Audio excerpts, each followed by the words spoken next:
For our abstract presentations, I chose an article published by the New England Journal of Medicine. It shows a study on the treatment of sickle cell anemia. So I'd like to begin by answering the initial question, what is sickle cell anemia? So sickle cell anemia is a disease that's inherited and it affects the hemoglobin. Red blood cells contort into a sickle shape. In sickle cell anemia, there's a shortage of red blood cells, and often these cells will die early. The red blood cells that die often block the flow of other red blood cells. The most prominent and common effects of sickle cell anemia are pain throughout the entire body, infections, and fatigue. And I'd like to give other information about the demographics of sickle cell anemia. Currently, there are approximately 250 million people that carry the gene for sickle cell anemia. Each year, there are at least 300,000 infants that are born with sickle cell anemia worldwide. However, most cases are seen in Africa, and there are 200,000 cases of sickle cell anemia. Before, those diagnosed with sickle cell anemia will face major pain episodes, and their life expectancy is affected.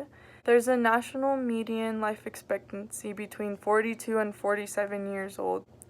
In this scientific journal, the studies conducted in sub-Saharan Africa, where there are the most cases in the whole world, and children will be administered hydroxyurea throughout the process. Hydroxyurea is actually a very common treatment for other cancers. However, in this scenario, hydroxyurea will be used to lessen the need for blood transfusions and reduce the pain episodes.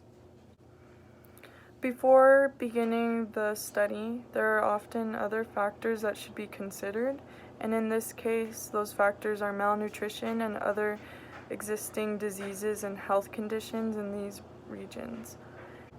In high-resource settings, such as in the United States and Europe, sickle cell anemia can be detected at an early age and treated carefully with the right procedures. This is why sub-Saharan Africa would be the most reasonable place to conduct this study, because the effects of hydroxyurea will be seen in a low-resource setting. It is confirmed that hydroxyurea in high-resource settings is very effective, but in a low-resource setting, there's studies that need to be done. The subjects used in this study were children ranging from the ages of 1 to 10. These children were administered 15 to 20 milligrams of hydroxyurea per kilogram of body weight.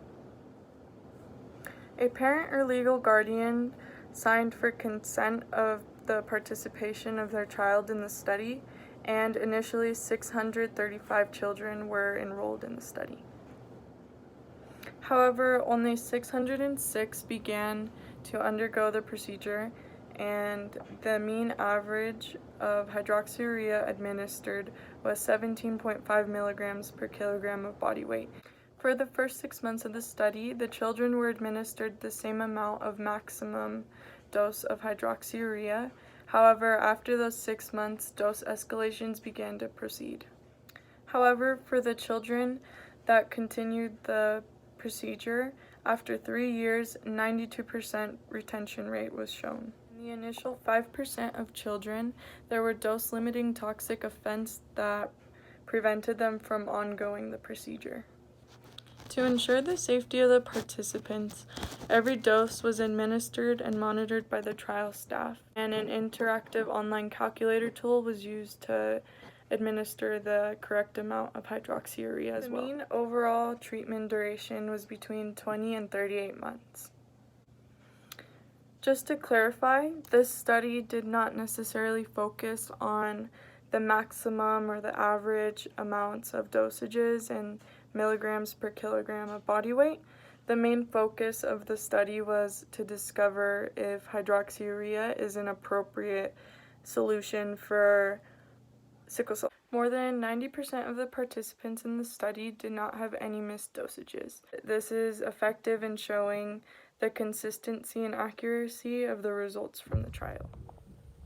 The trial is shown to be feasible. meaning that it's possible to do because it's easy or convenient. It's feasible because laboratories and local research groups were available for the study, and a large amount of participants were available as well.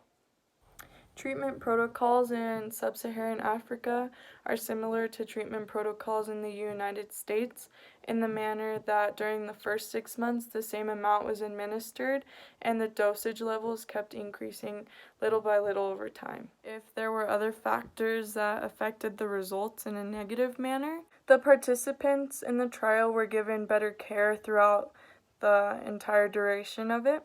Because of overall better care throughout these months, the effectiveness of the substance could have been increased. The overall well-being of the patients also increased, and that could have helped all the individuals and how they react with the substance as well. Between the months of February and April of 2016, a brief drug shortage occurred, but it did not have any effect on the overall ending result. After 1 year of the study, there were increased rates of hemoglobin and white cells in all the individuals. As expected, hydroxyurea is an effective cure for sickle cell anemia.